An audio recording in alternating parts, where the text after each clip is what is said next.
د جمعې د فضیلت په باره کې یو داسې حدیث چې سړی واوري نو سړی حیرانه شي چې دا څومره فضیلت والا ورځ ده. او دا حدیث د روایت د اوس الثقفي رضی الله تعالی عنه روایت مانی، او دا حدیث سنن ترمذی کې مشته او مسند احمد کې مشته. رسول الله صلی الله علیه وسلم فرمایي: من غسل يوم الجمعة واغتسل ثم بكر وابتكر ومشى ولم يركب ودنا من الإمام واستمع وانصت.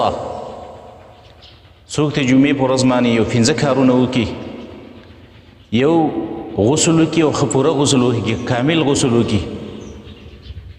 او دویم وختي جومات ته لاړ شي او ډېر وختي لاړ شي د جمعې په ورځ، او ومشا ولم يرکب پیاده لاړ شي، سوړ لاړ شي، او ودنا من الامام امام ته نږدې کیني، واستمع او خطبې ته غوږ کیني، وانصت او چپ کیني، خاموشه کیني، او ولم یلغو لغوه کار ونه کړي، څه بې فایدې کار دی نه ونه شي، نو کان له بكل خطوة يخطوها من بيته إلى المسجد عمل سنة. رسول الله صلی الله علیه وسلم فرمایي د دې سړي دپاره په هر قدم باندې د یو کال عمل ولیکلی شي. اجر صیامها و قیامها،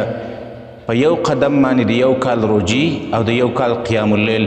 د شپې د تهجدو. دا څومره لوی د اجر والا حدیث دی. مثلا یو انسان دی او هغه جومات نه کور دومره لرې دی، یو 500 قدمونه یې واخیستل او دا جومات ته رالی او په دې 5 خبرو باندې عمل وکړو کومې چې په دې حدیث کې ذکر شولې، نو دا داسې دی لکه 500 کاله روجې نیولي او 500 کاله یې د تهجد لمونځ کلی، قیام اللیل کلی.